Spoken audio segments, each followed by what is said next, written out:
I am invited to go on a walk. More people will be joining soon. The time and duration of the walk are set. The places wherever I am, wherever I find myself. No route is specified. I can walk in any direction I feel like or I'm able to. I can talk, I can listen or just stay quiet. I can keep walking knowing that I'm not walking alone. In this moment, friends that I'm yet to meet are also walking, talking, and listening. I put my headphones on and step outside. The sun is shining bright, the sky is suspiciously clear. We don't get a summer's day mid-March that often in this part of Europe. The air smells like wet grass and soil, morning mist that is soon to evaporate. I open my nostrils wide and inhale deep. It is the first time that I feel strong sunbeams against my skin this year. I used to hate walking. In Athens, where I grew up, sidewalks are usually covered in parked cars. So in some neighborhoods where you can only walk in the middle of the street between passing cars and scooters. When I'm there, sometimes I stand on the side of the street and notice this synergy of vehicles and people, how they all move into each other's routes without accidents mostly, by feeling how much and when to accelerate, to turn, to hit the brakes, jump, honk, or shout. Later, I moved to London, where walking is a competition. Whoever bypasses and overtakes the most obstacles wins. And when I say obstacles, I mean people. People are seen as obstacles, even though they're all on their way to a place. I now live in Amsterdam Nord. I'm walking around what used to be a shipyard, between concrete construction sites and massive factory buildings, now covered in graffiti and festival posters. A couple of blocks away, new towers are being built. Tens of thousands of more people are expected to move here soon. Amid construction noise and clicking spray bottles, a soft voice reaches my ears through the headphones. His name is Ian. His accent is clear, sounds British. I'm trying to place it on the map. It's London, maybe more to the north. His calm tone takes me in. Ian guides me in a quiet pilgrimage through grief. Steadily moving through my breath, he invites me into a world where the sculptor feels, the painter observes, and the storyteller listens. I am aware that each of us is hearing these words in a different environment. I know that we are looking at a different building, that we take different turns, but I also know that we are all walking, that we are all on a pilgrimage. The recording ends, and I keep walking in silence. A few seconds later, another voice comes in. His name is Riyad. What's that accent? Where is he from? I'm playing the guessing game again. And as if he can hear my thoughts, he says, what if we removed the question, where do you come from, out of all the world's languages? What would happen then? He says, belonging is so subjective that nomadism became my own way to survive. Where do I come from? Wanderers do not ask that question. We're all children of the sun. And I start to think of how many times I've been asked this question since I moved to Amsterdam, and how do I answer this question? How do I position myself as a wanderer in a city of wanderers? And before I go further into my head, I press play again. Zainab now introduces herself, and I can tell by the soundscape of her voice that she's also outside walking. I can hear the dog barking in the distance. I can hear the leaves throwing. I can hear the neighbor greeting her.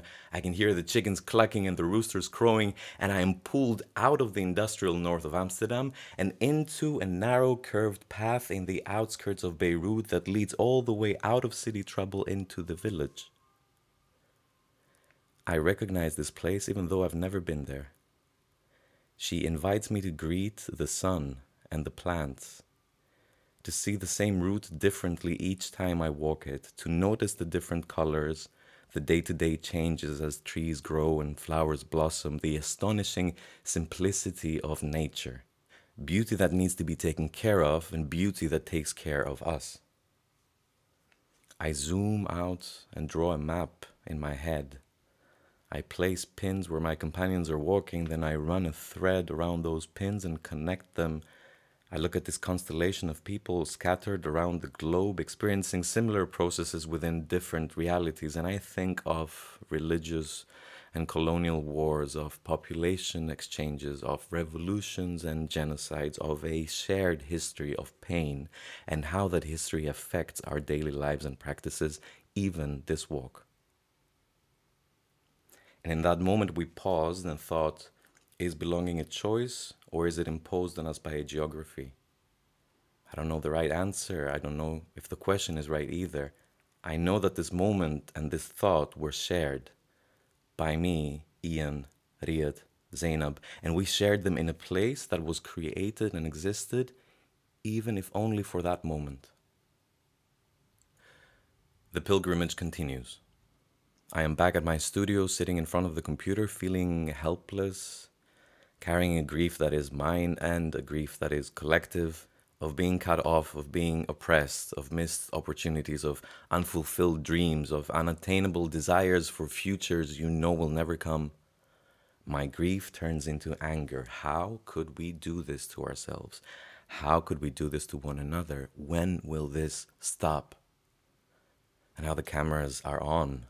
Mics are on, the pins on the map have connected, and we are looking at each other and we are sharing thoughts and food and thoughts on food and food for thought. The loaf of bread is the closest object to their camera, making it look huge on my screen. The rest of their table is stretching across the sides of my screen. I spread some plates with fruit and nuts around it as if the corner of their table extends through my computer screen and I'm sitting at the other end of it. This virtual space is shared.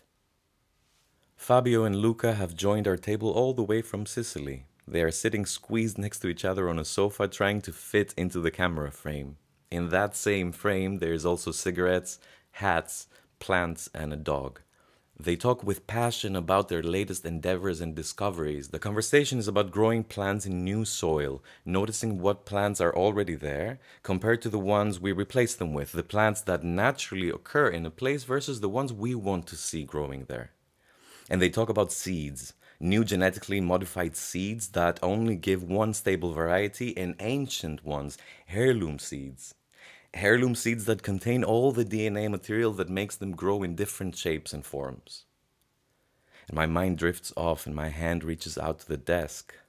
And I open a drawer and my fingers dive in there, probing through keys and receipts and unsorted souvenirs. They reach a small pouch made of soft fabric.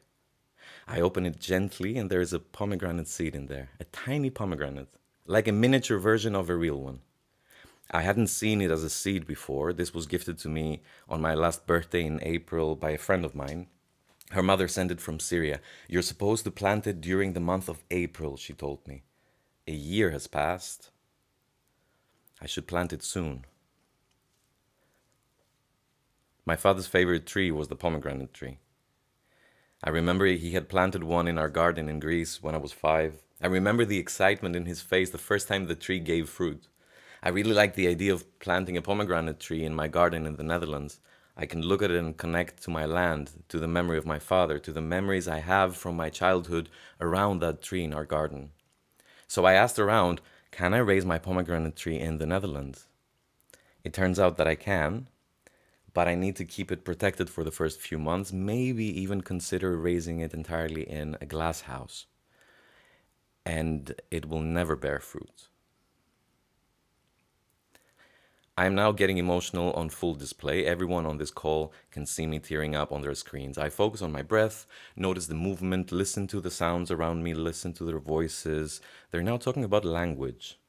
The language we use to describe plants and how violently we impose human concepts on them, fitting plants in human-made categories, anthropomorphizing them so that we feel more comfortable.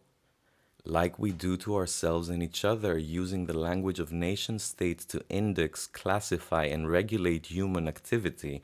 Like we use the language of capitalism to rate the human experience. How many of our parts do we need to chop off so that we fit in these boxes? And are we products of protected designations of origin? Are we supposed to prove our purity and then put a price on it? And what is the actual price of purity? My grandfather was born at the top of a mountain in a family of nomads before the map was carved, before the lines were drawn, before the fields were sown in gun barrels and bullet shells. And as soon as borders started expanding, now to include that mountain top, belonging was measured on the basis of your language, your religion, or simply your name. Not belonging meant being chased, deported, or killed. So names were changed, language stayed inside the house, ways of practicing faith were switched, and now this boy who was to become my grandfather has been assigned a Greek name and the duty to prove his Greekness. Not out of preference, but out of necessity. Are you Greek? Yes. Do you love your country? Yes. Would you fight for it?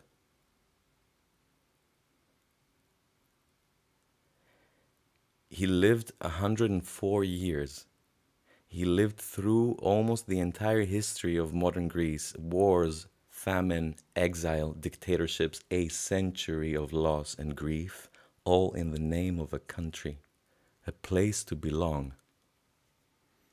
In the period of his life that I got to know him, my grandfather was living in a small village many kilometers away from where he was born at another mountaintop. There were not many relatives there or friends, just a small piece of land that he bought and started cultivating. He had his parche and his bostan with all of the fruit and vegetables, and whenever I would visit the village, the first thing he would do is take me by the hand and proudly present this garden, reveal its secrets, show me how to water the plants, and when is each fruit ready to be picked. Later in the 90s, he lived in Athens, close to his children and grandchildren for a couple of years, and then one day he packed his bags and went back to that village. And I remember that back then, his choice to return to the village didn't make any sense in my head. I could not understand that decision. Why wouldn't he want to be close to his children? Why would he want to work the land and milk the goats at 5 in the morning instead? But then growing up, adding up the wars and the displacements, the endless separation, the constant grief in this man's life, I see him being robbed of all elements of identity, his ethnicity, language, religion, culture, family, birthplace. I cannot see much left outside his little garden.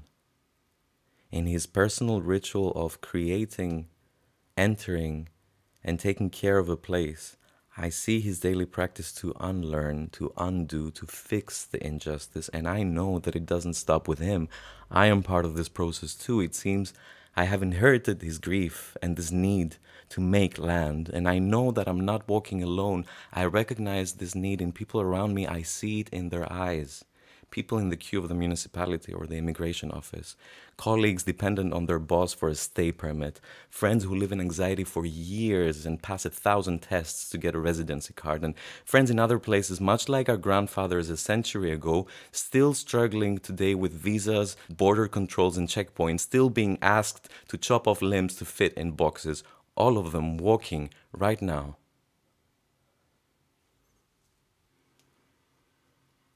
I will go on walk with them in our different time zones and separate geographies, walking together, silent in our grief. And in that silence, one of us will start to sing, and another one will tell a story. And like this, listening to each other's stories and songs, we'll find ourselves walking in and out of each other's gardens, looking for a way to come together, a way to make place, a way to belong.